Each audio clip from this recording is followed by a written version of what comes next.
Jadi hari ini topik kita ada beberapa ya. Jadi mengenai pangan fungsional dan pengaruhnya terhadap perubahan gaya hidup dan kebiasaan makan, senyawa bioaktif dalam bahan pangan, regulasi pangan fungsional yang khususnya ada di Indonesia ya ini ya. Terus hubungan makanan dan kesehatan serta penyakit gitu. Nah, ini pasti teman-teman juga sudah sering pernah dengar ya kayak gini ya. Let's your food be your medicine and let's your medicine be your food kayak gitu. Nah, kalau yang ini kalau kita sudah punya pengetahuan biasanya kayak gini ya. Jadi kayak ya udah kita makan gizi seimbang, nah itu sebagai obat nih buat tubuh kita kayak gitu.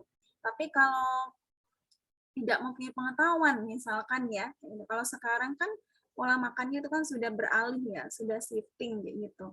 Yang dulu masih banyak nih konsumsinya tradisional-tradisional yang dia untuk pengolahannya itu kurang kurang ya, pengolahannya tuh lebih banyak direbus, dikukus kayak gitu. Kalau sekarang kan lebih ke makanan yang tinggi kalori, tinggi lemak, sama tinggi natrium ya kayak gitu. Nah, nanti akan beralih ke sini nih, let's your medicine be your food. Jadi obat-obatan yang kita makan kalau kita sakit itu akan menjadi makanan kita. Jadi kita mau pilih yang mana nih kayak gitu. Jadi lebih memilih prevent kan ya sebelum kita mengobati gitu. Terus di sini pangan fungsional. Jadi kalau kita mengacu pada definisi di sini, jadi sebenarnya pangan fungsional itu dia manfaatnya di luar dari zat gizinya yang memang ada di dalam makanan tersebut. Jadi misalkan protein kayak gitu ya ataupun vitamin dan mineral kayak gitu ya. Nah, itu dia misalkan vitamin A kayak gitu ya. Nah, kalau di pangan fungsionalnya ini dia manfaatnya itu di luar dari zat gizinya ini. Jadi ada manfaatnya yang lebih kayak gitu. Karena memang senyawa bioaktif yang ada di pangan fungsional ini tidak hanya dia berasal dari memang asalnya pas waktu dia makanannya segar ya secara alamiah ini, tapi dia juga bisa terbentuk zat gizinya itu ketika mengalami proses pengolahan, gitu ya kayak dia sudah difermentasi kayak gitu ya, nah itu dia ada tambahan kandungan kayak gitu senyawa bioaktifnya, gitu ya. Nah, ini jadi tren penggunaan pangan fungsional itu dia sudah semakin meningkat ya. Kalau dilihat dari tahun 2003 sampai 2008, kayak gitu memang latar belakangnya ini lebih ke kesehatan kayak gitu ya. Kalau kita lihat di sini kayak gitu. Jadi mulai dari dia menjaga kesehatan ya, terus juga alternatif medicine. Jadi memang orang-orang tuh kan second opinionnya tidak hanya dari dokter ke dokter, klinik ke klinik kayak gitu ya, tapi juga lihat alternatif medicine-nya kayak gitu. Tapi tentunya juga kalau untuk urusan misalkan ya, urusan tulang-tulang kayak gitu ya jangan di ini ya, yang didukun kayak gitu. Nanti akan terjadi ya nanti malfungsi kayak gitu ya organ tubuhnya kayak gitu. Terus yang ketiga peningkatan harapan hidup. Nah, kalau pangan fungsional seperti yang alami kayak gitu ya, yang makan makanan yang ini kayak herbal-herbal kayak gitu. Nah, itu kan sebagai upaya preventif ya, kayak gitu. Entah itu diminumkan untuk yang belum berumur atau yang sudah berumur, itu fungsinya memang untuk menjaga imunitas gitu. Terus yang keempat, peningkatan biaya perawatan kesehatan. Jadi kalau BPJS itu kan sebenarnya memang tidak semuanya mengcover ya, itu yang pertama. Gitu. Terus yang kedua, sebenarnya kalau kontranya BPJS itu bagi masyarakat yang memang ekonominya ke bawah itu kan agak ini ya. Jadi kalau kita lihat konseptual framework yang status gizi, masalah status gizi, akar masalahnya itu kan karena sosial ekonomi dan penyebab utamanya itu kan ini ya, kemiskinan kayak gitu sama pengetahuan kayak gitu. Jadi kalau misalkan ekonominya itu dia ke bawah kayak gitu ya tingkatannya kayak gitu, prioritasnya pun dia akan berubah. Prioritas ketika mencukupi kebutuhan hidup itu pasti akan berubah. Jadi yang pertama itu pasti ya udah makan aja yang harus dipenuhin kayak gitu. Kesehatan nanti nomor kesekian aja. Apalagi kalau satu orang kalau dia milih yang dia BPJS yang golongan 3 kan dia sekitar 35 ya kayak gitu. Nah, itu kan kalau misalkan dikali dengan anggota keluarganya 4 itu kan sebulan sudah 100 lebih ya kayak gitu. Jadi pasti kepala keluarganya berpikir ulang, mending ini aku gunain untuk pangan aja ini dibandingkan untuk kesehatan. Gitu. Terus yang kelima, kesadaran akan penurunan kesehatan karena gaya hidup. Nah, ini juga sudah ada shifting ya mengenai transisi penyakit kayak gitu. Ini juga dipengaruhi oleh gaya hidup kayak gitu. Semakin banyak orang sadar bahwasanya kesehatan itu penting, dan juga dia kesehatan itu karena dipengaruhi oleh gaya hidup, pasti orang akan lebih rentan nih terkena penyakit yang NCD ya, non-communicable disease, yang dia tidak menular. Jadi upaya preventifnya itu ya makan makanan pangan tradisional tadi ya, minum jamu ataupun dia minuman herbal lainnya kayak gitu. Terus yang keenam, banyak informasi dari kalangan medis dan pemerhati kesehatan dan ilmuwan mengenai penemuan hal-hal yang berkaitan dengan kesehatan.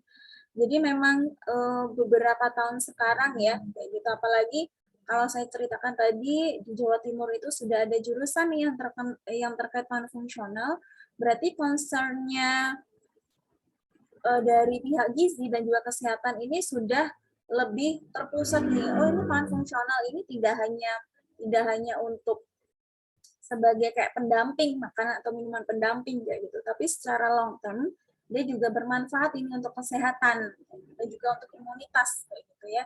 Dan juga misalkan ada juga yang untuk kecantikan kayak gitu. Nah, ini ya, jadi ada beberapa, jadi karena beberapa riset kayak gitu ya. Jadi karena beberapa riset kayak gitu, penemuan-penemuan kayak gitu, bahwasanya oh ini loh di bahan makanan ini misalkan jahe. Nah, ini dia mengandung bahan fungsional ini nih, mengandung senyawa bioaktif ini nih kayak gitu. Nah, di sini masyarakat yang tahu ya, jadi semakin ingin mengonsumsi itu karena tahu akan manfaatnya. Nah, ini jenis pangan fungsional dari berdasarkan sumber dan juga cara pengolahan. Jadi sumber pangannya itu dari nabati dan juga hewani ya. Ini ada kedelai, beras, dan lain-lain yang dia memang nabati ya, kacang-kacangan, serealia, kayak gitu. Kalau dia hewani, daging, susu, seafood, kayak gitu.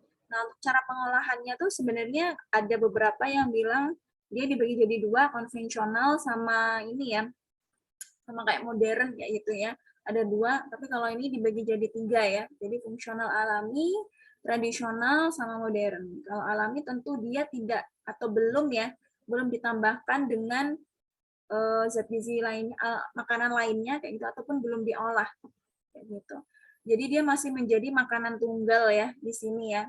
Terus yang ini fungsional tradisional ini dia sudah diolah di sini, tapi dia diolahnya tuh secara tradisional kayak gitu. Seperti dia difermentasi ataupun dibuat jamu kayak gitu, atau minuman-minuman lainnya gitu ya. Dan yang modern itu dia menggunakan teknologi ya. Gitu. Jadi dia seperti mie instan, sosis, susu rendah lemak, susu rendah kalori kayak gitu. Terus ini kelompok pangan fungsional yang ada di Indonesia ini, dia kelompoknya tuh ada 9 ya.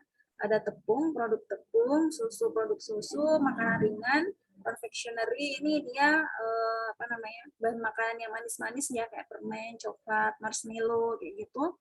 Terus yang kelima serealia, terus yang keenam minuman kesehatan, minuman ringan, ikan dan produk ikan, dan jelly.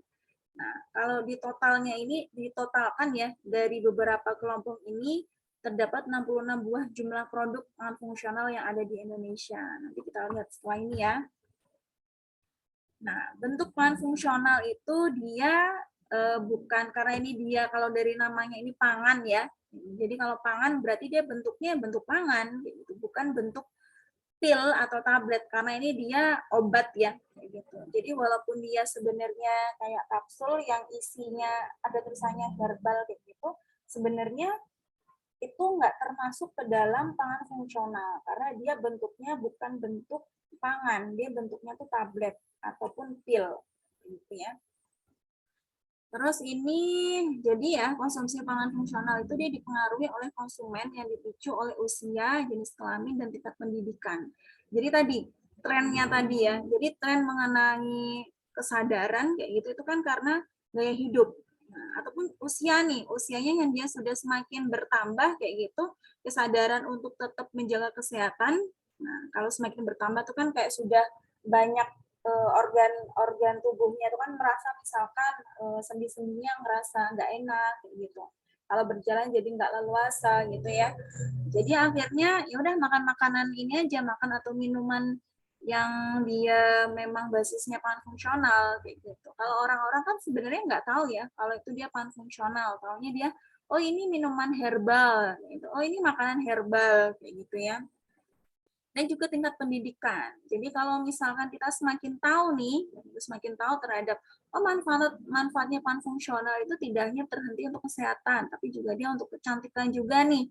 Ada beberapa makanan yang dia fungsinya untuk kecantikan nih, kayak gitu. Jadi wajahnya menjadi kalau konsumsi ini wajahnya mulus kayak gitu.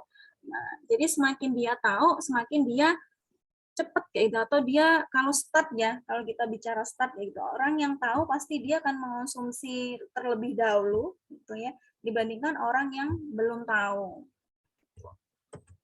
Nah, ini kriterianya ya. Jadi kriteria pangan fungsional ini jadi sebenarnya kayak kriteria pangan ya, jadi dia harus punya standar mutunya. Jadi kalau di BPOM itu ada ya khusus mengenai pangan fungsional kayak gitu.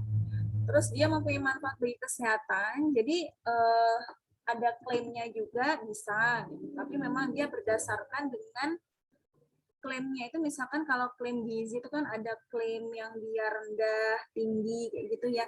Dia harus sesuai dengan standar yang dibuat oleh BPOM kayak gitu. Terus yang ketiga, disajikan dan dikonsumsi sebagaimana layaknya makanan dan minuman. Jadi memang secara tekstur, secara sensori, nah itu dia makanan kayak gitu ya. Jadi bukan kayak tadi pil ataupun tablet kayak gitu. Terus yang keempat, dia mempunyai karakteristik sensori seperti permukaan, jadi berhubungan sama ini ya. Jadi memang dia seperti makanan, jadi ada teksturnya, ada warna, ada penampakannya kayak gitu. Selanjutnya ini kategori pangan fungsional. Jadi yang pertama bahan pangan yang kandungan nutrisi dasarnya dikurangi atau ditingkatkan. Jadi sebenarnya ini ada kayak gitu ya kandungannya. Misalkan susu kayak gitu ya ada lemaknya kayak gitu, tapi dia dikurangin. Jadi akhirnya susu rendah lemak kayak gitu. Kalau ditingkatkan misalkan, oh ternyata nih minumannya nih sebenarnya ada vitaminnya atau ada antioksidannya misalkan. Oh berarti ini harus ditingkatkan nih gitu.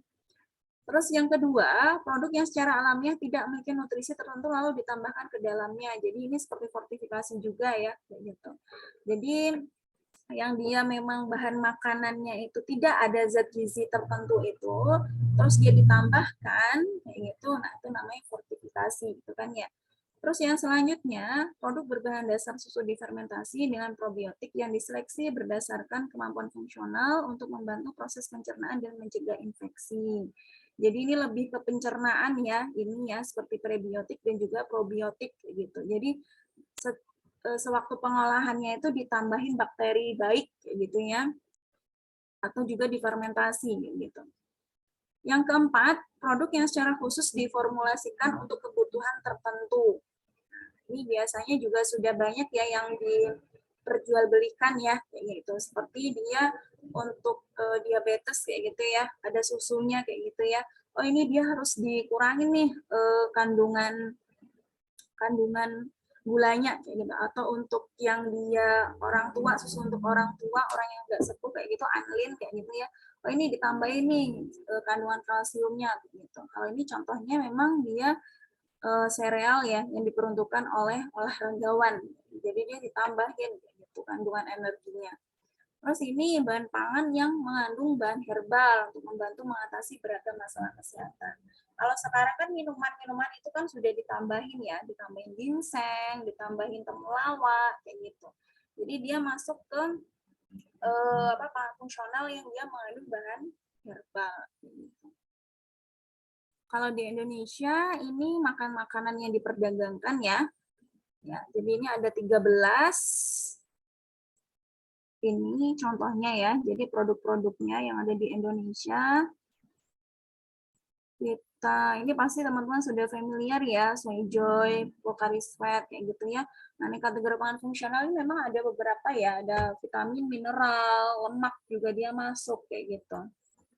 Nah, ini minuman berenergi yang dia ditambahin ya, ini ya, ditambahin apa namanya, herbal gitu. Ini ada banyak ya, ini ada probiotik, Yakult Indonesia. Terus apa lagi nih? Ini apa ini lihat nih. Ini susu-susu ya. Minuman kesehatan, susu juga. Ini vitamin Kalbe Farma. Nah, ini kategorinya ya. Di kategorinya di sini dan juga contoh produk dan manfaatnya ya. Jadi prebiotik, oh ini dia berarti senyawa bioaktifnya tuh oligofruktosa sama inulin gitu, untuk saluran pencernaan ya. Pre sama pro itu untuk saluran pencernaan, fitosterol gitu ya untuk jantung dan pembuluh darah. Ini juga tadi ya produk-produk olahannya kayak gitu. Asam lemak omega 3, omega 6. Jadi dia produk telur ya. Jadi kalau telur tuh kan ada yang disuplementasi ya. Tapi kalau di Indonesia masih belum banyak ya. Jadi kan biasanya ada, oh ini telur dia telur omega 3 atau omega 6 kayak gitu. Yang dia memang warna kuning telurnya dia lebih mau ke warna orange kayak gitu ya. Ini juga vitamin dan juga mineral. Jadi ini ada berapa nih? 3, 4, 5, 6, 7, 8 ya. Ada 8 kategori pangan fungsional. Kalau fungsi dasar ini memang seperti yang tadi disebutkan di awal ya, bahwasanya dia harus berbentuk makanan ya, baik dari sensorinya kayak gitu, dan juga bernilai gizi tinggi kayak gitu, dan juga dia bisa menguntungkan. Jadi berhubungan sama nutrisionalnya ya. Jadi dia tidak hanya secara rasa dia enak, tapi juga dia bisa menguntungkan dari sisi fisiologisnya. Ini komponen bioaktifnya, jadi ada tadi ya kategorinya yang tadi ya, jadi vitamin, mineral, dan lain-lain. Sumbernya ini, kalau tadi kan dia yang di tabel sebelumnya itu kan produk ya. Nah, kalau ini dia yang pangan yang alaminya, sumbernya. Gitu. Jadi komponen bioaktif kalau di sini itu dia senyawa aktif ya, yang terdapat dalam pangan fungsional, yang dia memang fungsinya membantu pada reaksi metabolisme dan juga menguntungkan untuk kesehatan. Ini sama kayak tadi ya, cuma ini di kelompok-kelompokin kayak gitu. Kalau dia yang untuk pencernaan itu dia apa, kayak gitu komponen bioaktifnya. Kalau untuk kardiovaskuler itu komponen bioaktifnya apa, pencernaan kanker itu apa saja, kardiometabolik apa saja, dan kognitif sama neurodegeneratif apa saja. Ini manfaat-manfaatnya ya. Jadi golongan fungsional, senyawanya, terus sumbernya, fungsinya. Nanti teman-teman di sini bisa baca ya.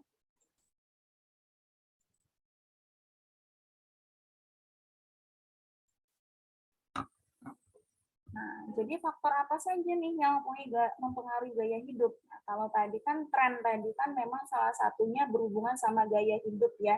Nah, gaya hidup dia masuk ke dalam pola makan juga, pemilihan makanan. Nah, pemilihan makanan itu ataupun ketahanan pangan ya, kayak gitu. Itu kan dia dipengaruhi sama policy ya. Nah, saya membicarakan lagi mengenai conceptual framework. Gitu. Kalau dia di akar masalahnya itu kan ada policy-nya ya, ada kebijakan. Gitu. Kebijakan import, ekspor, ataupun harga, stabilitas harga yang ada di nasional, yaitu di dalam negeri itu gimana, pasti dia akan mempengaruhi ketiga ini. Food production, food distribution, sama food catering. Gitu. Food production misalkan, harga pupuknya itu tinggi. Gitu. Jadinya petani juga ini ya, mengeluarkan uang yang lebih. Padahal hasil panennya pun itu belum tentu dia banyak. Karena misalkan dia musimnya tidak mendukung ya, musim kemarau gitu. Dan juga hasilnya sedikit, ditambah biasanya kalau habis panen itu kan harganya nggak tinggi ya. Jadi biasanya petani itu dia masih digudangin gitu ya. Jadi belum dijual setelah panen, menunggu harganya itu agak naik gitu. Ini dia juga mempengaruhi food consumption. Jadi kalau barangnya itu dia misalkan tersedia nggak sih kayak gitu di daerah di sini gitu. Jadi dia akan mempengaruhi konsumsi makan orang-orang yang di sekitar situ. Ini juga akan mempengaruhi harga juga ya. Misalkan di daerah yang dia laut ya gitu ya, pasti dia harga-harga untuk orang di sekitar situ ya, pasti dia untuk harga seafood dia pasti akan lebih murah dibandingkan memang di pasar-pasar yang memang dia pertanian gitu ya, bukan bukan bukan yang di dekat laut kayak gitu. Nah, food distribution juga, jadi ini juga pengaruh ke food production sih kayak gitu. Ataupun dia impor sama importnya ya, kayak gitu ya. Jadi misalkan dia food production-nya dia sudah tidak memenuhi kayak gitu ya, tidak memenuhi kebutuhan kayak gitu. Pemerintah tidak mengadakan import misalkan. Jadinya akhirnya kebutuhan ataupun kecukupan misalkan padi ya gitu, padi untuk seluruh rakyat Indonesia itu kurang gitu. Jadi kalau BPS ataupun di Kementerian Pertanian itu pasti mereka kan ada ini ya, ada surveinya ya. Jadi kalau kalau survei konsumsi pangan itu kan ada yang dia individu, ada yang di rumah tangga, ada yang nasional kayak gitu. Kalau yang nasional itu namanya food balance sheet kayak gitu ya. Jadi dia melihat data-data yang makanan keluar, makanan yang impor, makanan yang ekspor, terus makanannya dia diproduksi kayak gitu. Nah, mereka lihat dari situ. Terus nanti dibagi nih kalau pengen lihat per kapitanya ya kayak gitu ya. Berarti nanti dibagi nih per seluruh rakyat Indonesia. Jadi satu orang itu dia kebutuhannya berapa nih, misalnya kebutuhan untuk protein berapa gitu. Otomatis mereka akan tahu, oh kebutuhan per satu orang ini untuk untuk beras itu berapa. Jadi ini sebagai untuk kebijakan tahun setelahnya juga gitu ya. Jadi misalkan tahun ini pemerintah tahu nih dengan kecukupan berasnya itu segini dibagi dengan penduduk, kira-kira cukup nggak sih? Kalau nggak cukup berarti tahun depan harus diadakan impor. Kayak gitu. Ini juga akan mempengaruhi food consumption ya tentunya ya. Kalau memang kecukupannya di sini, distribusinya di sini tidak mencukupi atau tidak merata, tentu masyarakat itu dia tidak mengonsumsi salah satu jenis makanan atau dia mengonsumsi tapi memang jumlahnya dalam jumlah yang sedikit kayak gitu. Kalau ini lebih ke institusi ya di sini ya, ini juga bisa harga kayak gitu ya, ataupun keamanan pangan, dia akan mempengaruhi food consumption di tingkat masyarakat. Gitu. Nah, kalau pola konsumsi makanan di penduduk Indonesia ya, kalau kita lihat di Riskesdas ya, kayak gitu. Jadi kalau dulu masyarakat itu masih sering nih makanan tradisional, jadi diolahnya masih yang dia secara tradisional kayak gitu ya. Kalau sekarang lebih ke shiftingnya itu makan makanannya cepat saji ya, makanan cepat saji dan juga junk food kayak gitu. Dan karena semakin maraknya outlet-outlet yang dia siap saji kayak gitu ya, dan makanan minuman kemasan kayak gitu. Nah, ini juga akan mempengaruhi transmisi penyakit. Jadi di sini juga konsumsi serat juga ya. Kalau makanan tradisional, dia tadi sudah mulai ditinggalkan. Kalau ini dia di level remaja, gitu ya, karena mereka sudah dari pola pikirnya, gaya hidupnya ini lebih memandang, oh ini Western food itu dia lebih wah nih dibandingkan tradisional food, gitu. Ya udahlah makan makanan yang ini Western food, gitu, yang dia memang junk food ya, yang dia cuma nasi atau ayam kayak gitu, ataupun kentang sama ayam gitu ya, tidak ada seratnya, tidak ada sayur dan juga buahnya ketika mengonsumsi itu gitu. Jadi kalau menurut Riskesdas tahun 2013 itu memang konsumsinya itu untuk anak remaja itu masih sangat kecil sekali dibandingkan sama kebutuhan. Jadi nilai kekurangannya itu kalau di Provinsi Jawa Timur ya, itu sekitar kekurangan mereka kurang mengonsumsi serat itu sekitar 90%. Remajanya tuh nggak konsumsi serat yang sesuai dengan kebutuhan. Ini tentunya dia akarnya pengetahuan ya, akar masalahnya pengetahuan ya. Jadi kalau memang hanya mengikuti gaya hidup tanpa didasari dengan pengetahuan, tentunya dia tidak tahu harusnya mengonsumsi apa nih biar sesuai dengan kebutuhannya. Jadi kan kalau kita konsumsi makanan itu kan tidak hanya tujuannya asal kenyang ya, karena tubuh kita itu kan perlu zat gizi yang memang fungsinya itu bermacam-macam untuk dia pertumbuhan, untuk dia energi, untuk metabolisme, kayak gitu, untuk antioksidan kayak gitu. Jadi kita konsumsinya itu nggak asal kenyang, makanya perlu pengetahuan. terkait gizi seimbang, terkait ketahanan pangan, dan lain-lain ketika melakukan pemilihan makanan. Nah, dari pola gaya hidup tadi, ini akhirnya ada transisi penyakit nih. Dari yang dia non communicable disease, ya, gitu ya, penyakit yang dia menular ke penyakit yang tidak menular. Jadi kalau 10 besar di dunia itu sebenarnya memang masih ada nih prioritas untuk penyakit yang menular tuh masih ada. Tapi sebagian besar itu memang kematian ataupun tren penyakit itu sudah menuju ke tren penyakit yang tidak menular. Jadi kalau kita bahas profil kesehatan di Indonesia ya, kalau teman-teman kerja di rumah sakit puskesmas pasti pernah baca profil kesehatan ya, gitu. Jadi kalau di Indonesia ini sebenarnya prevalensi penyakit menular sama penyakit tidak menular ini sama-sama tinggi, gitu. Jadi mengapa kita harus sama-sama fokus ataupun concern di dua penyebab penyakit ini? Tapi karena penyakit yang disebabkan gaya hidup ini dia susah ya, gitu, susah untuk biasanya susah untuk dibilangin ya. Kalau misalkan penyakit menular itu kan langsung efeknya langsung ya. Kalau gaya hidup itu kan kayak efeknya jangka panjang. Misalkan dia obesitas gitu ya. Kalau makan tinggi kalori, tinggi lemak itu nggak langsung dia obes. Dia obesnya atau overweightnya itu kalau dia sudah mengonsumsi atau mengikuti gaya hidup seperti itu selama misalkan 3 bulan, 2 bulan, gitu, baru kelihatan. Gitu. Kalau penyakit menular kan langsung ya, oh ini dia terkena COVID atau terkena bakteri apa, terkena virus apa, itu kan dalam beberapa hari dia langsung ada gejala sama tanda. Ya, beda sama yang ini, gitu ya. Nah, ini mortalitas di Indonesia itu jadi 6 diantaranya, jadi 6 dari 10. Ini ya, 6 dari 10 itu disebabkan karena dia penyakit tidak menular. Ini juga, jadi ini didominasi, kalau ini kan tidak menular juga ya, jadi sebagian besar ini karena stroke dan juga hipertensi ya. Jadi memang kalau dari sini trennya juga kalau communicable disease itu sebenarnya menurun, cuma kita tetap harus memperhatikan. Karena dari ranking secara dunia pun kayak diare sama infeksi pernafasan itu dia masih masuk sekitar 5 besar ya. Tapi memang didominasi oleh yang NCD ini ya. Jadi dia semakin meningkat nih. Kalau data dari 95 ke 2007. Ini penyebab kematian tuh ada 4, terus ini yang paling meningkat ya. Jadi menurut trennya itu meningkat itu yang NCD. Ini ya di negara Searo, ini juga mana nih?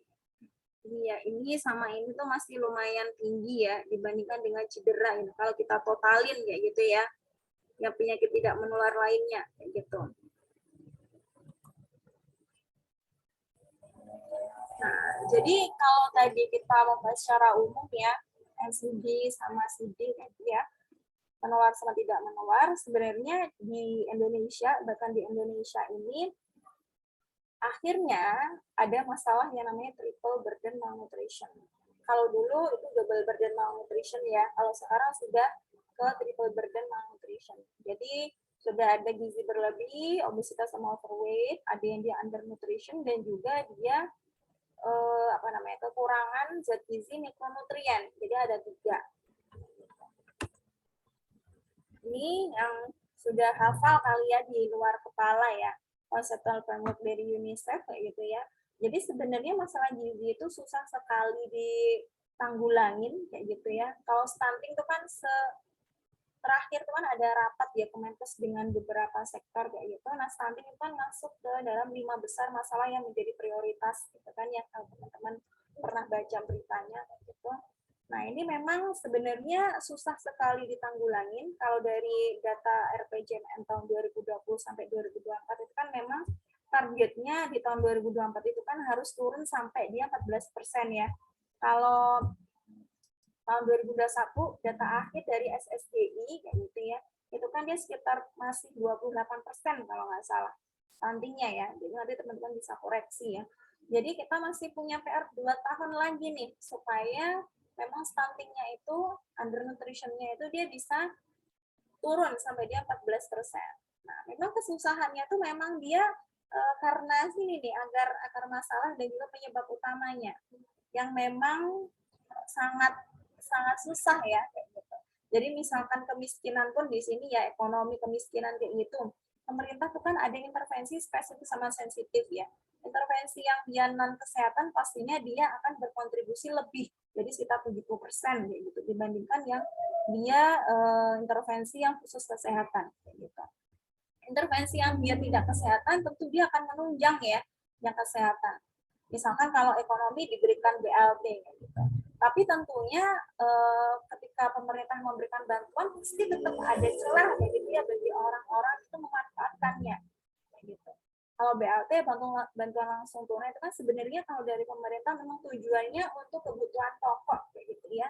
Tapi memang ada yang akhirnya dibuat untuk kebutuhan sekunder kayak gitu ataupun tersier kayak gitu ya, kebutuhan merokok dan lain-lainnya kayak gitu. Ataupun dia diberikannya itu tidak sesuai target. Maka sebenarnya tuh kalau ekonomi sebenarnya tidak dianjurkan untuk diberikan BLT.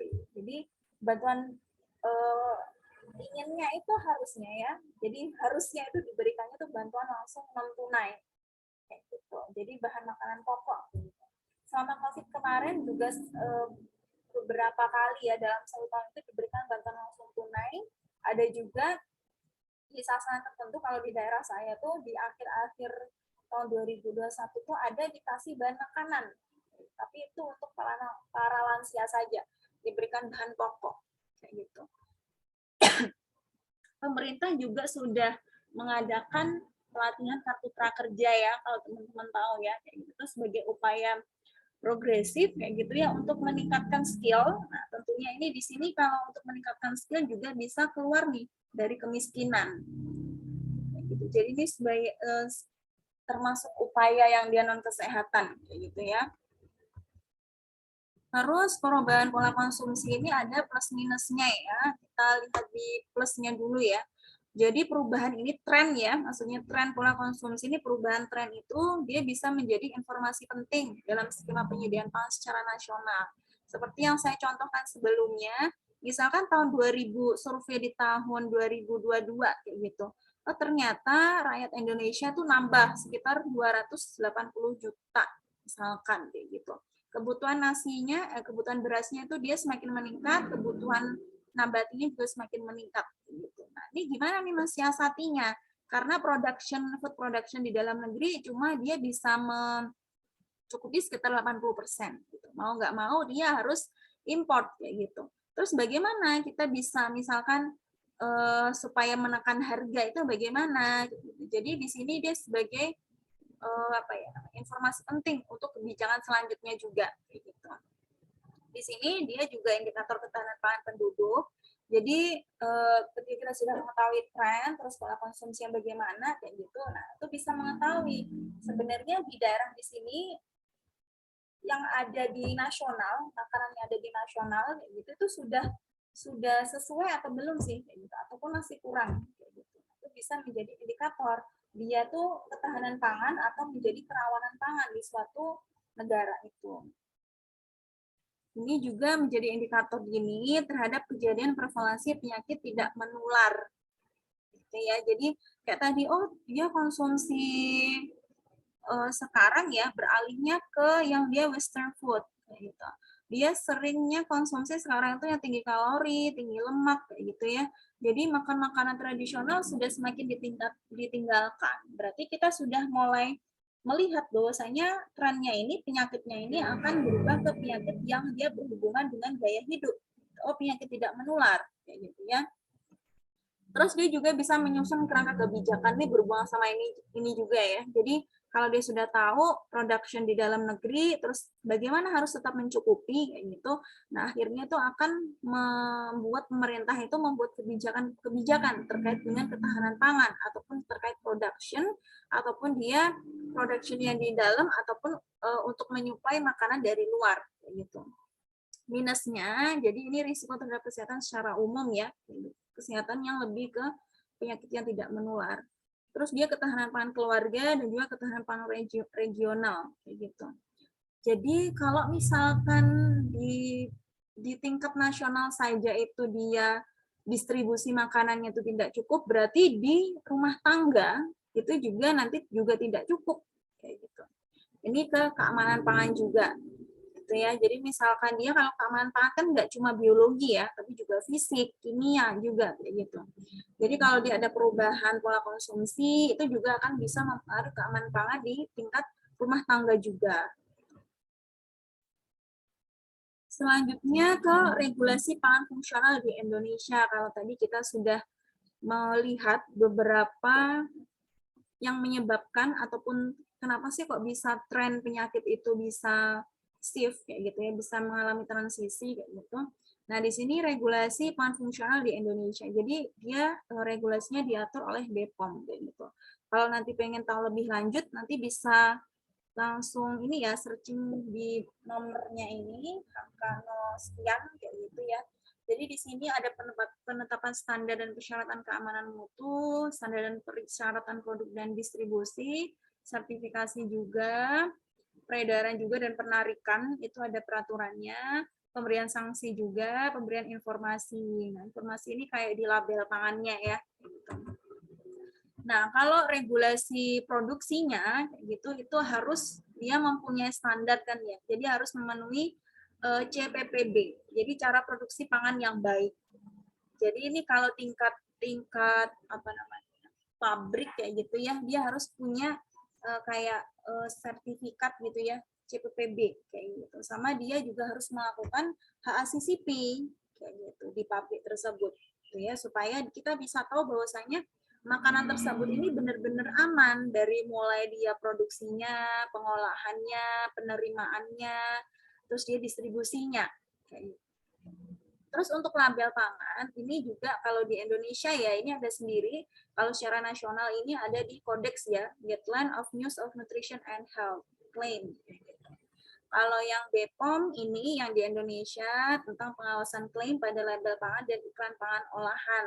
Gitu. Jadi label pangan itu kan nggak hanya mengenai nutritional fact ya. Jadi mulai yang dia nama, terus dia date expired, berat bersih, terus apa lagi itu, tempat produksi, terus dia komposisi dan lain-lainnya.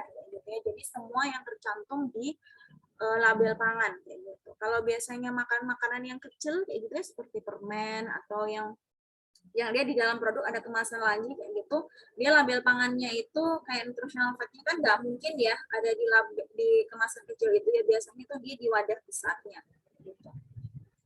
Jadi label pangan itu ada beberapa ya, klaim maksudnya klaim pangan itu ada beberapa kayak gitu. Nah di sini saya mencantumkan ini maksudnya itu dia tidak boleh lebih dari sini. Jadi apa namanya, kalau mengonsumsi klaimnya itu ya, klaim itu misalkan dia rendah lemak kayak gitu ya, rendah lemak, terus rendah kolesterol, itu harus berada di bawah sini kayak gitu. Ataupun dia yang disajikan kayak gitu syaratnya itu harus di bawah kandungan ini kayak gitu. Tapi biasanya itu dia makanan padat sama makanan cair itu dikatakan rendah, bebas kayak gitu, dia ada ketentuan sendiri ya kayak gitu. Nah, ini klaimnya ada 5. Klaim kandungan zat gizi, perbandingan zat gizi, fungsi lain, dan juga penurunan risiko penyakit. Kalau yang ini biasanya sumber apa gitu ya, sumber protein, kayak apa, jadi dia kayak mengandung apa gitu. Kalau perbandingan ini membandingkan kandungan zat gizi, biasanya dia membandingkannya pada produk yang satu perusahaan ya, jadi bukan produk beda perusahaan kayak gitu. Misalkan kayak Energen kayak gitu, Energen itu kan ada rasa-rasanya ya kayak gitu. Nah ini dibandingkan, oh perbandingan ini dengan produk ini, atau misalkan produk susu, yang satunya dia tinggi kalsium, yang satunya dia susu yang biasa kayak gitu, jadi bisa dibandingkan kayak gitu. Terus selanjutnya klaim fungsi zat gizi, jadi dia menggambarkan peran fungsional, fisiologis ya, jadi kayak manfaatnya tuh apa, kayak gitu. Terus klaim fungsi lain, kayak gitu ya, itu berkaitan dengan efek khusus yang menguntungkan dari pangan, ataupun komponen pangan ya, dalam diet total. Jadi nanti ada contohnya ya. Terus ini juga penurunan resiko penyakit, jadi biasanya tuh kayak gula ataupun susu, kayak gitu ya, kayak susu itu yang menurunkan resiko osteoporosis kayak gitu. Jadi di situ klaimnya itu juga nggak boleh asal ya. Biasanya tuh kan klaim kayak bebas gula kayak gitu ya. Tapi ternyata jadi kalau bebas rendah tinggi itu dia di panduannya tuh ada. Jadi kalau bebas itu untuk makanan yang padat itu harus berapa gram, terus yang kalau dia rendah itu harus berapa gram untuk makanan padat dan juga makanan cair kayak gitu ya. Jadi misalkan kalau teman-teman jeli ya kayak gitu. Kalau misalkan di kemasan itu ternyata tulisannya itu bebas gula, tapi ternyata di nutritional fact itu dia masih ada di situ, masih ditulis bukan nol kayak gitu ya, misalkan gulanya itu tidak nol kayak gitu, masih 2 gram kayak gitu, berarti di situ harusnya tidak ada klaim itu. Biasanya yang sering klaim yang agak aneh-aneh itu memang yang bukan makanan yang BPOM ya biasanya ya, karena memang klaim itu juga tuh nggak boleh seenaknya sendiri, harus sesuai dengan standar BPOM gitu. Ini zat gizi yang diizinkan dan yang bisa masuk di klaim ya. Jadi ada yang dia ini protein itu apa saja, vitamin itu apa saja, ini maksudnya vitamin ya sini ya. Biotin itu apa saja, kromin itu apa saja. Jadi memang nggak semua zat gizi itu bisa diklaim. Nah, ini ya tadi ya klaim nilai gizi yang dia rendah kayak bebas, perbandingan dia kurang dari, lebih dari, ditingkatkan, klaim fungsi zat gizi kurang-kurangnya memenuhi persyaratan sumber berapa gitu. Jadi seperti yang saya bilang tadi, misalkan dia low fat gitu ya, susu yang dia low fat kayak gitu, berarti dia konsumsinya kandungannya itu dia harus 3 gram per 100 gram. Jadi misalkan kalau di nutritional fat-nya ternyata dia 5 gram, berarti dia bukan low fat. Jadi teman-teman nanti misalkan ngecek nih, oh ini susu rendah lemak nih. Lemaknya berapa nih lemak totalnya? Kalau masih dia 5 gram, berarti dia sebenarnya bukan low fat kayak gitu ya. Kalau free fat itu dia 0,5 gram per 100. Nah, per kandungan gizi itu misalkan yang tadi ya, nilai gizi apa saja yang bisa diklaim kayak gitu itu ada standarnya sendiri gitu ya. Ini contohnya ya, ini bisa dicek langsung di BPOM kayak gitu ya. Misalkan dia yang yang klaim nilai gizi ya, dia sumber. Berarti dia 20% angka zat gizinya kayak gitu ya. Label gizinya, asupan gizinya kayak gitu itu per 100 gramnya. Jadi 20% per 100 gramnya gitu.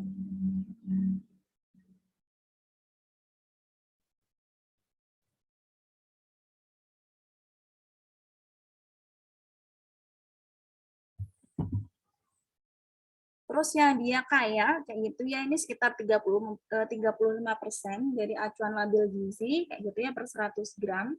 Dia bentuknya padat, jadi ini nanti bentuknya sendiri-sendiri nih. Kalau dia makanan padat berarti harus mengacu ke sini. Kalau dia memang makanan bentuknya cair berarti harus mengacu ke ini. Kayak gitu.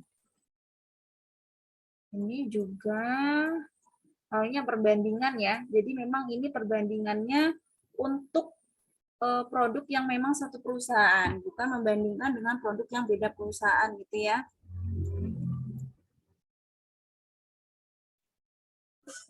Ini untuk klaim fungsi zat gizi, jadi misalkan dia fungsinya apa gitu ya, protein membantu apa, serat membantu apa gitu.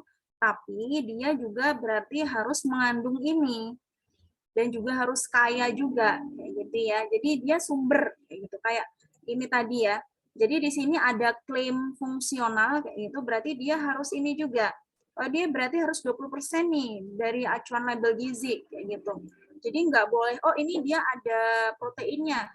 Nggak boleh langsung dia bilang bahwasanya, oh ini dia protein membantu gini-gini-gini kayak gitu. Padahal dia proteinnya dikit, lebih banyaknya dia lemak. Jadi memang harus dia itu sumber kayak gitu ya dari panduannya yang tadi kayak gitu, dan juga dia mengandung protein kayak gitu ya. Ini kalau fungsi lain, jadi selain fungsi dari biasanya selain fungsi dari zat gizinya ya kayak gitu. Kalau serat pangan itu kan dia nggak termasuk zat gizi ya, dia non gizi ya.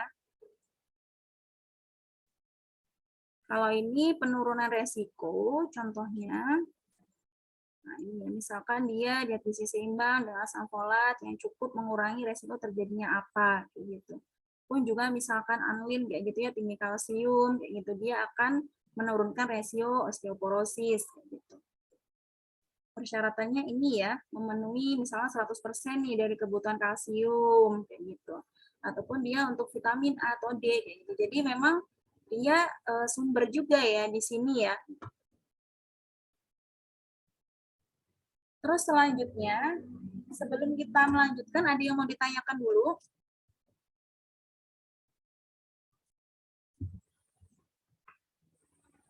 Nah, selanjutnya ini hubungan makanan dan kesehatan serta penyakit ya. Nah, ini teman-teman juga fungsi zat gizi pasti sudah hafal ya. Jadi karbohidrat, protein, lemak itu sebenarnya sama-sama. Dia kebutuhannya dia memberikan fungsinya dia memberikan energi ya kayak gitu. Tapi tentunya per kalori per gramnya itu beda-beda kan ya. Kayak gitu. Kalau karbohidrat dan juga protein itu dia 4 gram ya per 1 kilokalori. Kebalik ya, 1 gram itu 4 kilokalori, kayak gitu. Kalau lemak dia 9 kilokalori, kayak gitu. Kalau vitamin dan mineral itu dia membantu metabolisme dari makronutrien, gitu ya. Nah, terus ini kita review mengenai gizi seimbang ya. Jadi pola makan itu dia berpengaruh terhadap asupan kita, apakah sudah gizi seimbang atau belum ya. Jadi susunan pangan di situ sudah mengandung apa namanya yang ada di tumpeng gizi kayak gitu ya, sudah ada seratnya atau belum, makanan pokok sudah ada belum, sudah ada lauk-lauknya atau belum kayak gitu, terus cairannya sudah ada atau belum kayak gitu. Dan juga set lainnya kayak gitu, dia sudah olahraga atau belum, terus dia asupan natrium, lemak sama gulanya itu seberapa. Nah, kenapa sih kita perlu mengonsumsi? Tadi yang pertama ya, jadi di Indonesia itu memang mengalami triple burden malnutrition. Jadi kalau untuk kasus yang malnutrisinya kayak gitu ya, atau undernutritionnya kayak gitu, jadi masih meningkat kalau di terakhir tadi ya, di tahun 2021 tadi SSGI stuntingnya itu masih 28% kayak gitu. Tapi kalau dia di ini ya, yang naik ya, yang masih tinggi itu dia di gizi kurang. Kalau stuntingnya ini sudah agak melambat, tapi dia ada kenaikan gitu kan ya, di tahun 2018 gitu kan ya. Nah, dia ada dari 33 provinsi ini, ada 2 provinsi yang dia prevalensinya tinggi. Nah, kalau kita lihat dari karakteristik ini ya, daerahnya memang untuk infrastruktur kesehatan ya, itu masih belum merata. Gitu. Jadi kalau kita lihat di conceptual framework tadi, jadi penyebab yang tidak langsungnya itu merupakan fasilitas kesehatan. Jadi kalau misalkan SDM-nya sudah ada, SDM dokternya, perawatnya sudah ada, gitu. Tapi dia infrastrukturnya misalkan jalan menuju per kompleks perumahannya itu sampai dia ke klinik kesehatan atau puskesmasnya itu jauh banget kayak gitu. Terus pemerintah belum ada nih fasilitas puskesmas berjalan misalkan dan lain-lainnya kayak gitu, kayak nggak punya waktu nih masyarakat di situ untuk ke fasilitas kesehatan. Oh, di situ ternyata masih percaya adanya dukun. Jadi memang tidak hanya ekonomi ya, sosial budaya itu memang juga berpengaruh terhadap tinggi rendahnya status kesehatan di suatu wilayah kayak gitu. Pun juga obesitas ya. Jadi obesitas ini dia mengalami mana nih obesitasnya ya? Kegemukan ya. Jadi dia ada naik turunnya, tapi dia tidak ada belum signifikan kayak gitu ya turunnya ya. Gitu. Terus yang untuk perempuan sama laki-laki juga tingkat obesitasnya masih tinggi laki-laki ya, itu apalagi resiko ya. Jadi kalau obesitas itu kan ada bentuk-bentuknya ya, ada yang di apple, ada yang bentuknya pear, ada yang dia ovid ya, yang dia gemuk semuanya kayak gitu, bentuknya dia kayak square kayak gitu. Nah, kalau yang beresiko terkena penyakit degeneratif itu adalah yang bentuknya apple, yang memang lebih sering diderita oleh laki-laki kayak gitu. Ini penyebab obesitas, jadi ada yang genetik, faktor lingkungan, dan juga obat-obatan. Jadi kalau genetik tentunya orang tua yang obes, satu ataupun dua ya, itu akan prosentasenya akan berbeda. Jadi ini lebih ke ini ya, faktor genetik di sini lebih ke pola makan juga. Misalkan orang tuanya itu dia sering mengonsumsinya ya sudah nasi sama lauk aja kayak gitu. Itu juga nanti akan diterapkan di anaknya nanti. Jadi pola makannya itu sudah salah sejak dini kayak gitu. faktor lingkungan. Jadi ketika kita bekerja kayak gitu ya lebih banyak duduk kayak gitu. Akhirnya kita pergerakan tubuh kita juga akan minim kayak gitu ya, sehingga menimbulkan sedentary life kayak gitu. Dan juga biasanya temen kayak gitu ya, temen suka nongkrong kayak gitu, kita ngikut-ngikutan kayak gitu. Padahal yang dikonsumsi oleh teman kita itu dia tinggi kalori, tinggi lemak kayak gitu ya. Jadi circle-nya kita itu juga akan berpengaruh nih sama pola hidupnya kita. Jadi walaupun misalkan teman-teman apa namanya punya teman yang sering nongkrong kayak gitu, tapi teman-teman punya pengetahuan akan gizi seimbang kayak gitu, berarti harus bisa mengaturnya. Jadi tetap bisa berteman, tapi juga tetap bisa mengatur pola makannya. Terus yang terakhir obat-obatan dan hormonal, gitu ya. Jadi obat-obatan kemoterapi ataupun obat-obat steroid itu biasanya dia lebih beresiko menimbulkan kegemukan ya, kayak gitu. Ataupun hormonal kayak KB kayak gitu, dia bisa meningkatkan lemak tubuh.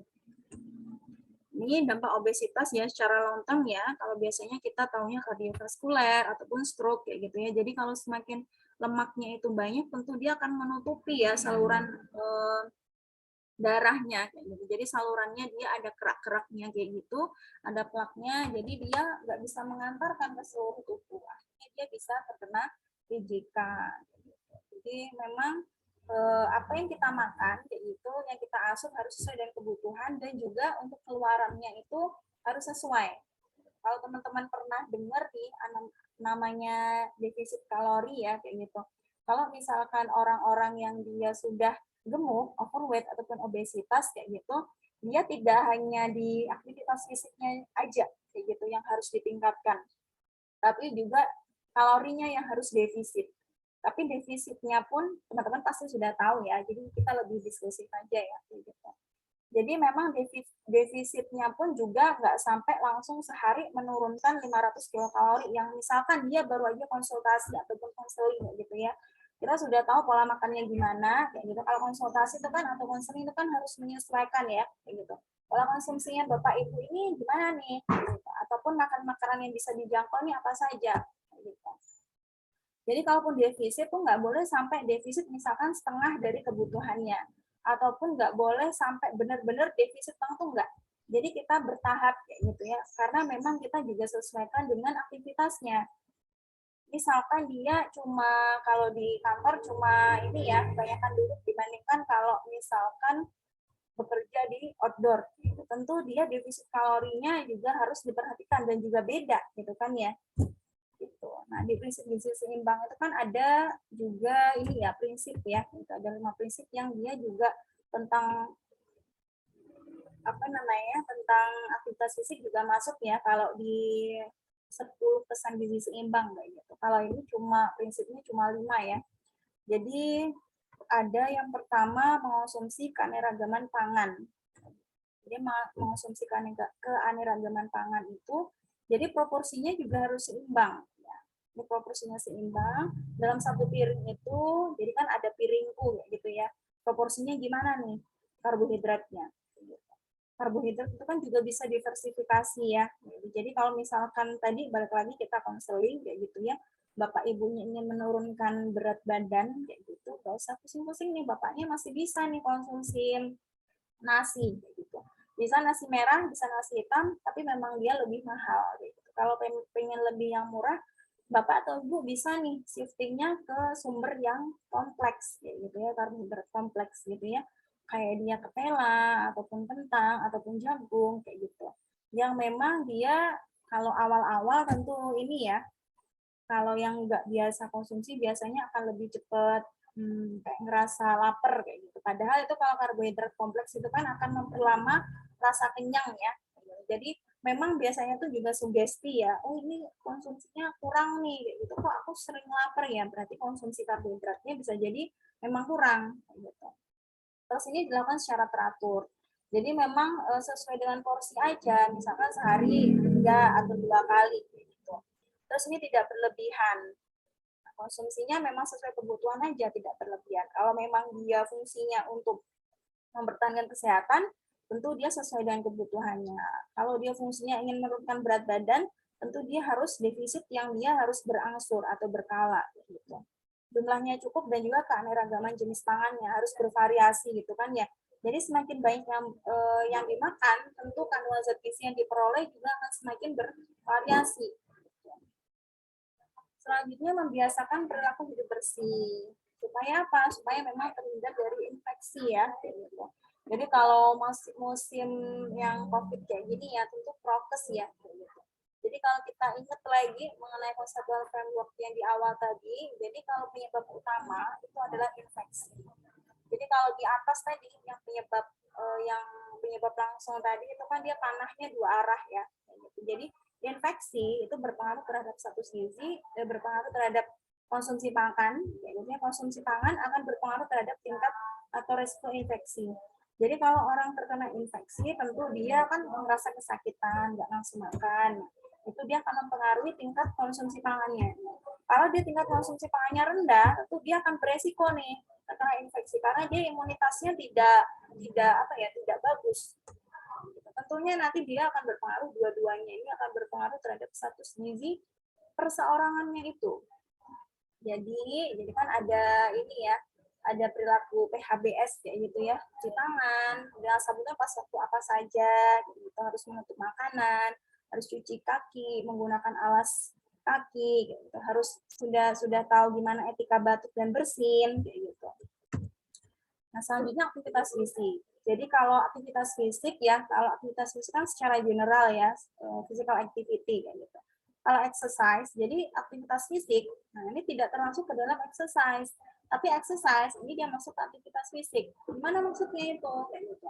Karena exercise ini dia punya standarnya. Jadi dia ada intensitasnya. Ada intensitas dan juga ada keteraturan. Jadi kalau baik itu kan dia sesuai sama kemampuan kita. Misalnya kalau teman-teman waktunya nggak sedikit, waktunya nggak banyak, terus masih menjadi pemula kayak gitu ya untuk exercise-nya kayak gitu. Ya udah di ini aja olahraga jalan-jalan atau lari sedang, jogging kayak gitu. Ataupun kalau di YouTube itu kan banyak ya kayak gitu exercise yang dia ada beginner kayak gitu ataupun dia yang sudah intermediate atau sudah high intensitas ya itu kan ada pilihannya kayak gitu. Jadi teman-teman bisa menyesuaikan sama kebutuhannya. Nah, itu dia baik. Kalau benar memang dimulainya dengan pemanasan dulu, nanti ke intinya, terus dia mendinginan supaya dia terhindar dari kram-kram atau yang dia tidak diinginkan gitu ya. Nah, terukur di sini dia ini ya jumlah intensitasnya kayak gitu ya. Jadi dia berapa menit nih kayak gitu 30 menit atau 20 menit nih. Teratur itu dia berapa kalinya kayak gitu. Seminggu dia 3 kali ataupun 5 kali kayak gitu. Jadi exercise itu dia termasuk aktivitas fisik, tapi kalau aktivitas fisik itu kan memang ada ini ya. Ada sedang, ada ringan, ada yang dia memang tinggi kayak gitu ya. Nah, kalau yang exercise tuh biasanya masuknya ke yang tinggi kayak gitu. Nah, ini bedanya ya. Jadi kalau memang kalau mau menurunkan berat badan, kalau yang ini ya untuk obesitas, jadi harus sesuai sama frekuensinya. Sesuai frekuensi itu kan teratur ya. Intensitasnya tuh terukur. Tipe latihannya mau aerobik atau anaerobik gitu. Terus waktunya itu juga.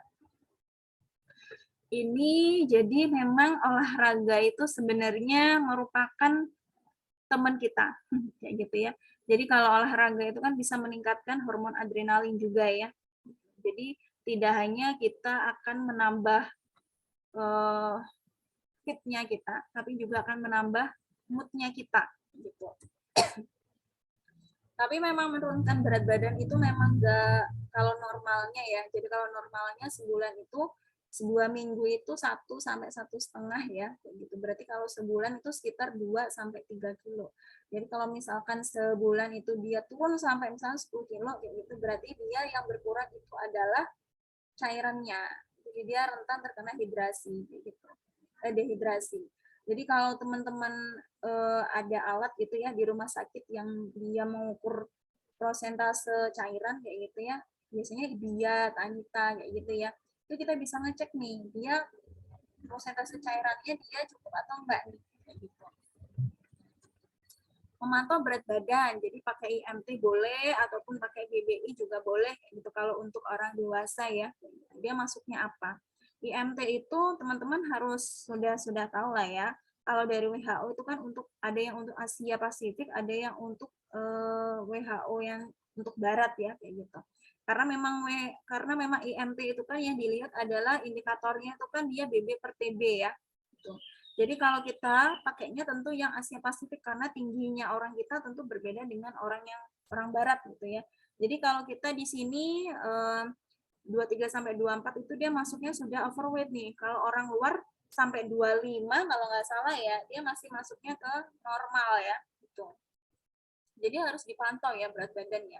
Nah, berat badan yang dia aktual itu ketika kita bangun tidur, terus kita habis BAK, nah terus kita mengukur BB, nah itu dia yang paling aktual atau akurat gitu. Kalau ini dia untuk balita ya. Nah, ini teman-teman pasti sudah tahu ya ini ya. Jadi kalau dia BB per U-nya dia Z-score-nya berapa nih? Kalau dia kurang dari 3, dia kategorinya apa kayak gitu. Kalau dulu semuanya itu pas waktu saya dulu belajar ya, min 2 sampai plus 2 itu dia kategorinya normal semua. Kalau sekarang dia kategorinya ada perubahan nih. Jadi nggak semuanya dia normal itu, dia min 2 sampai plus 2. Kayak gitu. Nih ya, jadi kalau di rumah sakit ya biasanya di poligizinya kayak gitu atau pas satu konseling kayak gitu ya. Jadi itu bisa diperlihatkan atau bisa diukur kayak gitu kalau untuk anak balita ataupun bayi kayak gitu. Kalau di posyandu kayak gitu ya, itu harus tahu juga grafiknya dia gimana nih, gitu. Naik turun sesuai dengan KBM atau enggak kayak gitu, kenaikan berat minimal dia naik atau enggak kayak gitu, terus dia ada indikasi enggak Z-score-nya kayak gitu ya, ke bawah dia ada penurunan berat badan selama 2 bulan berturut-turut atau enggak kayak gitu.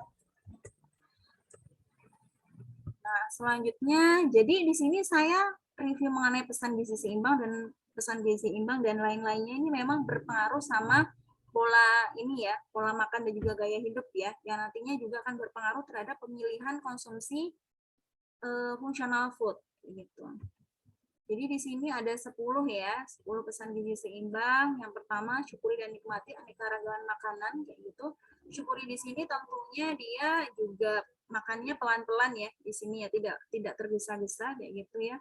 Nah, kalau di aktivitas fisik tuh biasanya kalau makan, jadi dia tidak dianjurkan makan itu melihat TV ataupun melihat HP ya biasanya ya. Kalau kita pasti pernah ya makan kita melihat TV ataupun HP kayak gitu ya, film dan lain-lain kayak gitu ya. Itu sebenarnya kenapa kok dihindarin kayak gitu? Karena memang respon otak ya. Jadi kalau respon rasa kenyang itu kan dikirim ke otak ya. Jadi kalau misalkan kita fokusnya itu adalah menonton ya ketika makan kayak gitu, nah otak itu belum menerima respon kenyang, kita sudah selesai makan duluan. Itu biasanya membuat kita tuh semakin banyak makan biasanya ya, karena kita nggak sadar kalau kita sudah kenyang, jadi otak itu belum memberikan respon kenyang. Jadi makanya kalau mengonsumsi juga nggak boleh tergesa-gesa. Kalau memang misalkan oh ini saya sebagai entertain aja nih, kalau makan sendiri terus ini ya udah sambil nonton gitu, berarti memang harus diterapkan makannya nggak boleh tergesa-gesa, karena memang kebiasaan kalau misalkan makan terus diselingi dengan kesibukan lainnya, nah kita nggak sadar nih kita makan, ya udah kita makan ya, akhirnya overeating gitu ya. Ini ya, jadi sesuai dengan tumpeng gizi seimbang dan juga piringku. Jadi kalau ini teman-teman juga pasti sudah hafal ya di sini ya. Jadi tidak hanya makro sama mikronutrien, tapi juga ini tadi prinsip gizi seimbang ya, yang 5 tadi juga harus dipenuhi. Dan juga ini yang paling atas tuh paling strict ya, paling diperhatikan kayak gitu. Jadi harus 415. Jadi kalau programnya pemerintah itu ada 41. Kalau dulu teman saya juga programnya itu untuk mengurangi gula, garam, lemak atau minyak ya, itu 415 movement gitu, GGL gitu ya. Jadi teman-teman pasti ini nggak usah bingung ya. Jadi minyak, lemak ya itu sama, cuma dia bentuknya berbeda. Kalau lemak kan dia lemak itu kan padat ya, minyak itu cair gitu kalau di suhu ruang gitu. Jadi dia 415 GGL gitu ya, supaya hafal lah ya pastinya ya. Terus yang kedua, banyak makan sayur dan cukup buah-buahan gitu. Tadi kan sayur itu dia masuknya ke vitamin dan mineral kan ya, gitu kandungannya ya. Serat juga kayak gitu. Serat larut dan juga tidak larut yang fungsinya memang dia memperlancar pencernaan dan juga fungsinya untuk meningkatkan rasa kenyang atau dia memperlama rasa kenyang gitu. Jadi ini fungsi-fungsinya ya kayak gitu, sebagai antioksidan, terus dia sebagai membantu metabolisme makronutrien, menjaga kenormalan tekanan darah, kadar gula ya kayak gitu. Karena memang kalau yang dia sayuran sama buah-buahan itu kan dia mengandung karbohidrat walaupun dia jumlahnya sedikit. Kalau karbohidrat kompleks itu dia menaikkan kadar gulanya, dia nggak cepat dibandingkan dengan karbohidrat sederhana kayak gitu. Terus dia masih ini ya, jadi kalau porsinya tadi kan ya 5 sampai 6 ya, gitu. 5 sampai 6.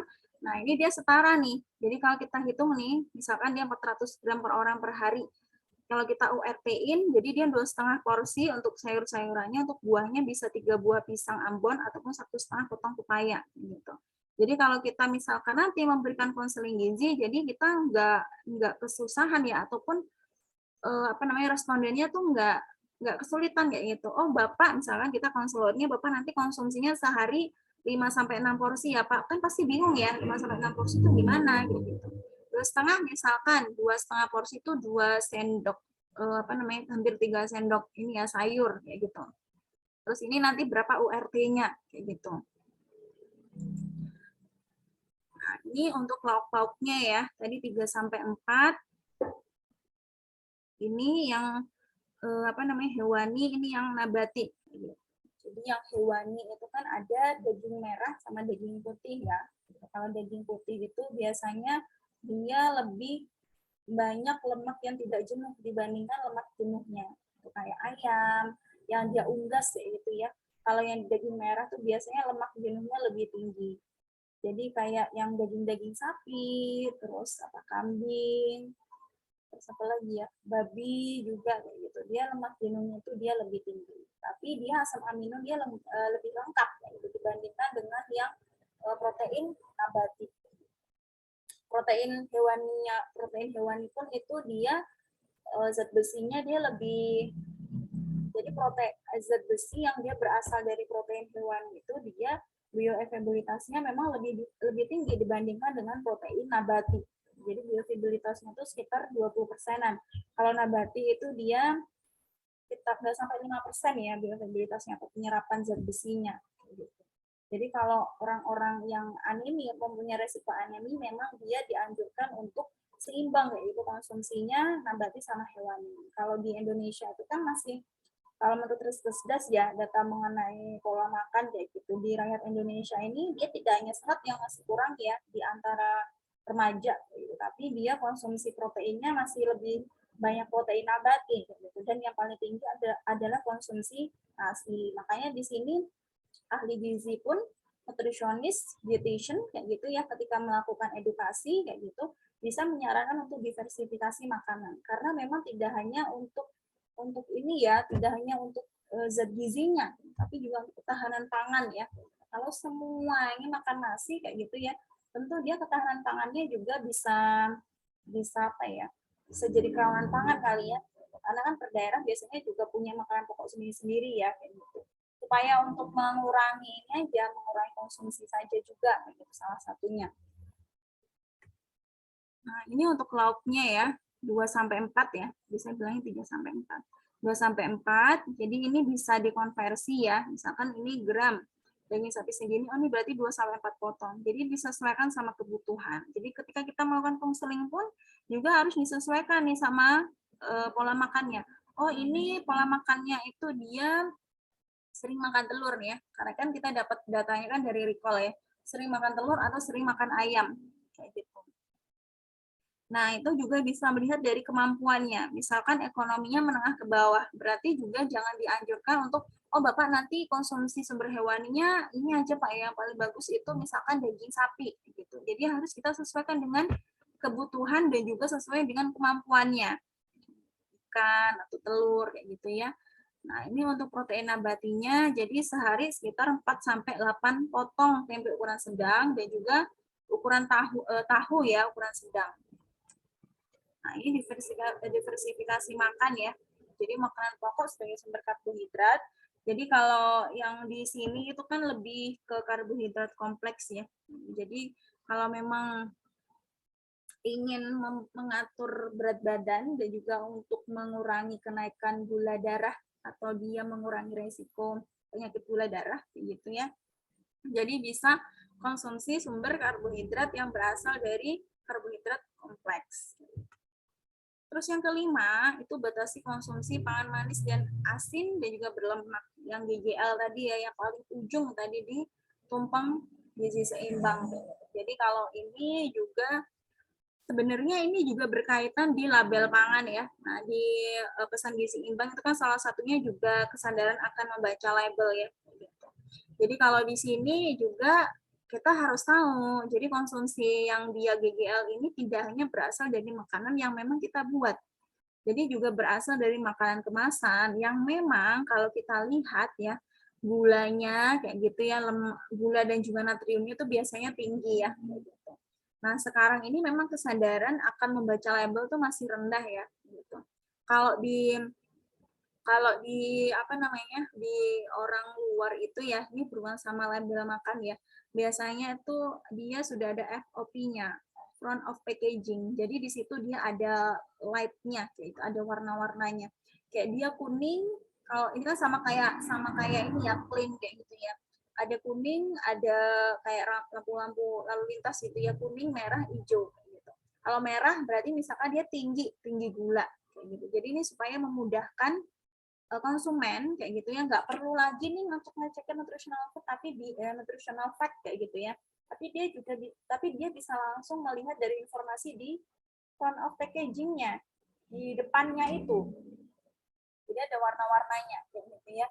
Kalau saya temui itu di produk-produk Indomaret ya, itu sudah ada beberapa kayak gitu yang dia mencantumkan seperti itu. Jadi dia kalau itu kan kalau di luar negeri itu kan lampu lalu lintas ya. Kalau di Indonesia tuh dia lebih ke ini.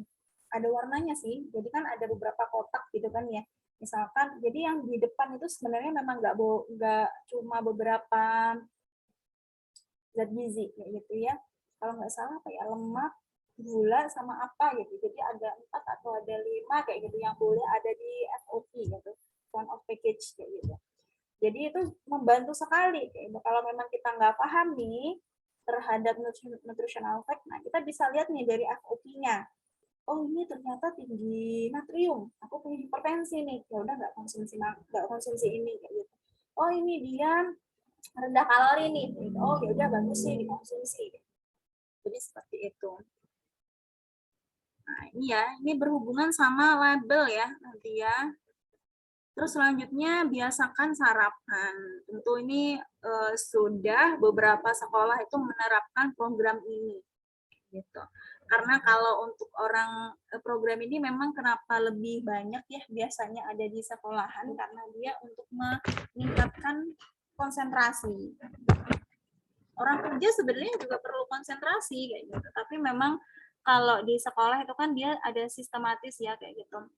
Kalau di kantor, nah sebenarnya juga ada, tapi memang kebanyakan kalau menyediakan sarapan kayak gitu, ataupun ada kantinnya kayak gitu ya, ada kantin ataupun dia makan siang disediain kayak gitu, itu kan biasanya lebih banyak ke makan siang disediain secara gratis ya, bukan gratis juga sih biasanya dari ini ya, dari gaji kayak gitu ya disisihkan kayak gitu. Nah itu biasanya memang di perusahaan multinasional ya, jadi memang nggak semuanya kayak gitu. Jadi biasakan sarapan ini fungsinya memang untuk produktivitas dan juga konsentrasi. Jadi kita kan pasti tinggi produktivitasnya pas waktu pagi ya menuju siang kayak gitu ya.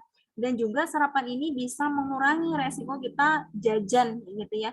Jadi kalau kita pernah ngerasain nggak? Jadi kalau nggak sarapan terus kita jajan tuh jajan kita malah lebih banyak gitu dibandingkan kalau kita sarapan. Nah, apalagi kalau sekolah itu kan dia konsumsi jajannya itu kan tidak hanya di dalam kantin ya. Jadi di luar kantin itu atau jajan sekolah itu biasanya juga ada kayak gitu yang memang secara higien sanitasi masih belum aman kayak gitu, karena kan memang ini ya, misalkan tempatnya terbuka, sering lalu lintas motor, kena asap gitu, kena debu kayak gitu. Jadinya sekarang juga sudah banyak nih ada program kantin sehat untuk sekolah-sekolah dan juga menanam sayur-sayuran di sekolah kayak gitu. Ini juga untuk mengurangi jajan tadi ya. Gitu. Dan juga biasanya ini juga beresiko anemia kalau misalkan dia tidak sarapan gitu kan, tentunya dia asupan zat besinya berkurang ya, apalagi ditambah kalau misalkan perempuan lagi menstruasi gitu. Sudah menstruasi, nggak minum TTD, terus dia nggak sarapan lagi kayak gitu, pasti dia tambah pusing, letih, lesu, dan juga dia nggak konsentrasi ya gitu. Terus yang ketujuh, biasakan minum air putih yang cukup dan aman. Nah, kalau secara standar itu kan 2,5 liter ya, 1,5 sampai 2,5 liter kayak gitu. Tapi tentunya dia disesuaikan dengan aktivitas fisik.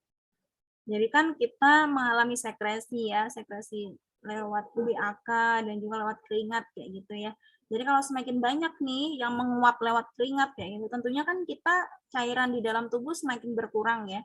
Nah, pastinya kan orang yang kerjanya di ASEAN kayak gitu sama yang di panas-panasan, tentu dia kebutuhan cairannya juga berbeda. Jadi selain berat badan, tentunya aktivitas fisik itu dia berpengaruh terhadap berapa banyak asupan air yang dibutuhkan kayak gitu.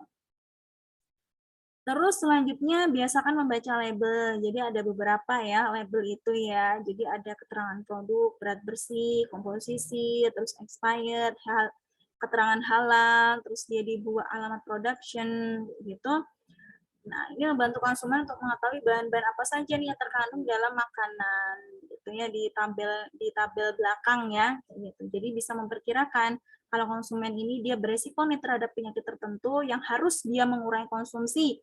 Misalkan gula, terus dia natrium ataupun lemak, nah itu bisa memudahkan bagi dia gitu untuk mengurangi.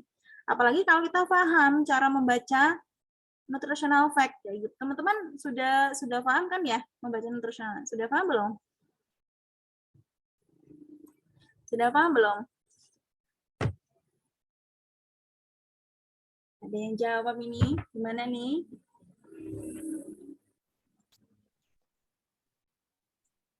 Mungkin bisa dijelaskan, nggak apa-apa, Bu.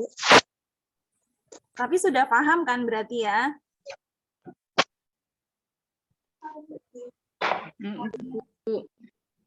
Jadi kan kalau orang-orang itu biasanya dijelaskan lagi aja, Bu. Jadi kalau seseorang itu kan biasanya salah tangkap ya. Kalau orang yang memang belum tahu cara membacanya kayak gitu itu salah tangkap ya. Misalkan dia, jadi kalau kita lihat itu kan harus serving per kontainer kayak gitu ya. Jadi serving size-nya. Jadi misalkan serving size-nya itu dia, kalau serving size-nya dia kayak mie ya, mie kayak gitu, terus apa ya, yang dia coklat satu batang kayak beng-beng kayak gitu, itu biasanya serving size-nya tuh satu doang. Berarti di sini itu dia memang yang dikonsumsi ini sebanyak 2.220 kilokalori. Tapi kalau di sini serving takaran sajinya, serving size-nya misalkan dia adalah misalkan 4 bar kayak gitu ya, atau 4 apa ya? 4 kotak kayak gitu ya, 4 bar lah ya kayak gitu. Nah, seperti nabati, terus seperti tenggo kayak gitu, itu kan dalam satu kotak itu kan ada beberapa ya gitu. Jadi yang disebut di sini, energi total di sini adalah serving size-nya yang 1 kali.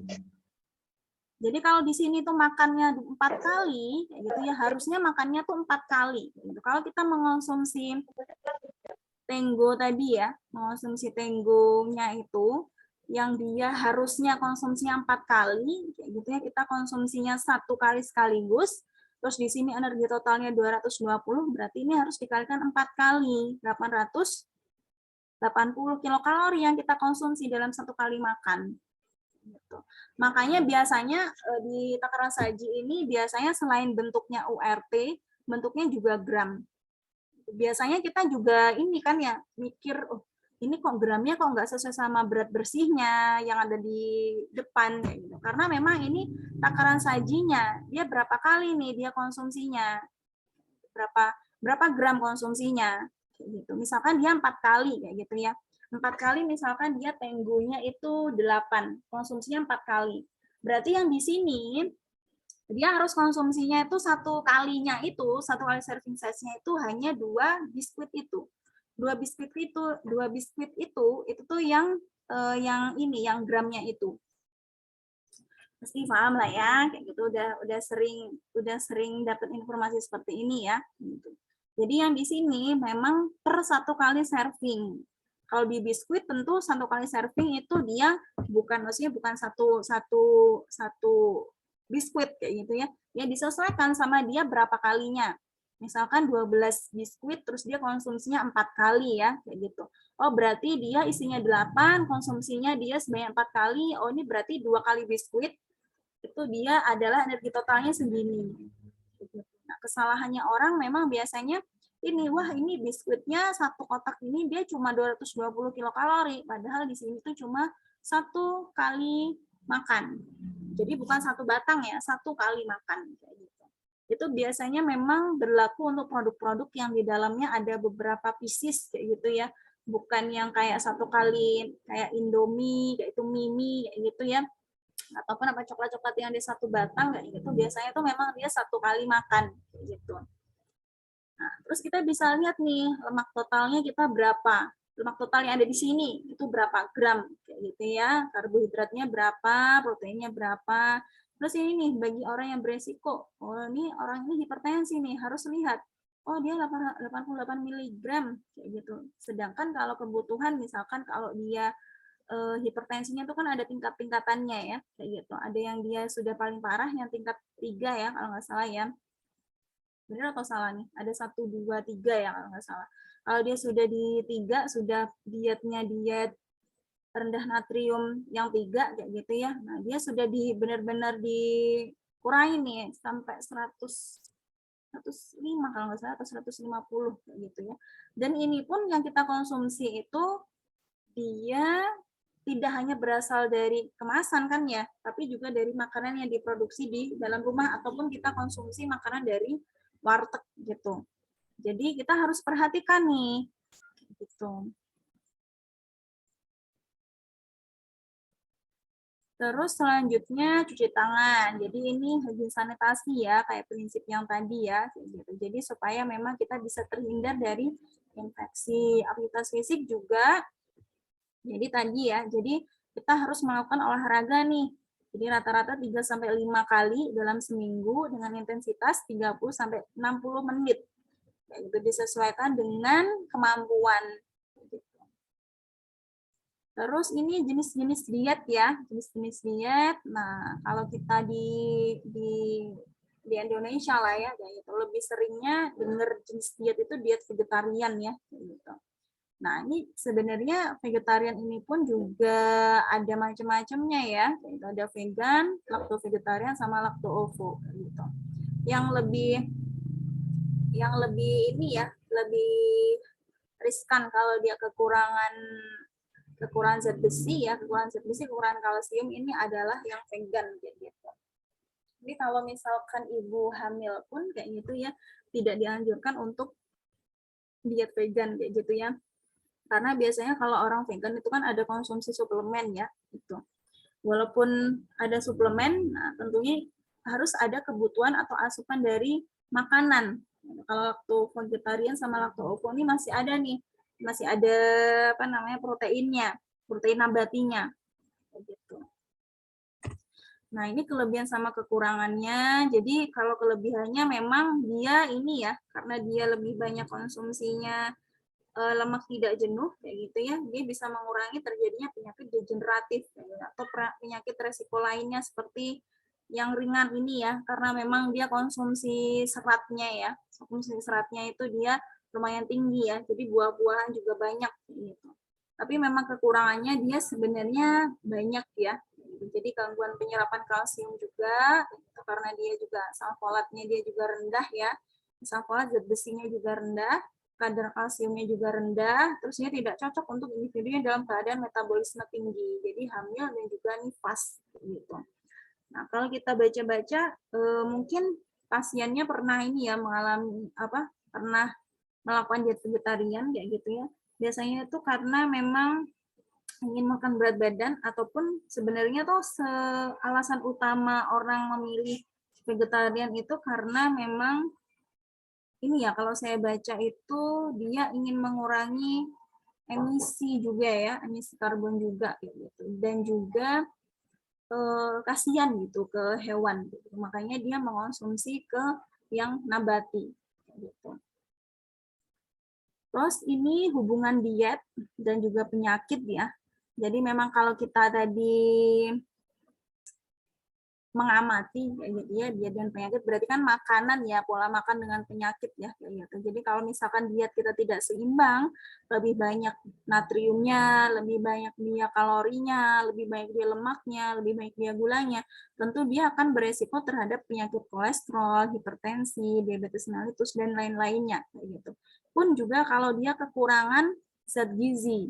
Kalau dia kekurangan zat gizi besi, kekurangan asam folat, jadi tidak hanya terjadi penyakit-penyakit itu tidak hanya terjadi pada semua stase umur. Apalagi kalau orang-orang beresiko kayak gitu ya, orang hamil, orang nifas, kalau dia tidak mengonsumsi zat besi secara cukup, tidak mengonsumsi asam folat secara cukup, tentu dia akan berpengaruh terhadap kesehatan janin dan juga ibunya.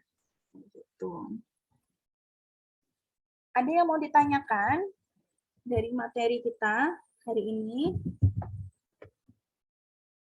Untuk minggu depan, jadi untuk minggu depan Jumat ya, jadi nanti akan terkait mengenai masih tadi beberapa fungsi dari makan fungsional, beberapa apa namanya sinyal bioaktif ya, ada prebiotik sama prebiotik dan lain-lain kayak gitu, juga ada apa namanya makanan darurat ya, itu seperti apa kayak gitu. Kalau tidak ada yang mau ditanyakan, jadi ini penugasannya. Jadi teman-teman bisa memilih salah satu ya. Jadi artikel ini membuat artikel. Yang pertama bisa terkait potensi pangan tradisional Indonesia sebagai pangan fungsional dan juga perkembangan produk modern sebagai pangan fungsional. Jadi nanti artikelnya itu nanti bisa pakai catatan kaki ataupun bisa pakai daftar pustaka yang langsung di akhir ya. Kalau catatan kaki itu kan di setiap halamannya tuh kan ada ya kayak gitu, ada sumbernya kayak gitu. Atau nanti bisa langsung di daftar pustakanya. Jadi ada citasinya gitu ya per paragraf ataupun sumber yang diambil dari jurnal itu harus ada citasinya. Nanti dikumpulkan tanggal 23 April di email ini. Jadi nanti sampai jam 23.59 ya. Tuh. Bu, permisi mau bertanya. Iya.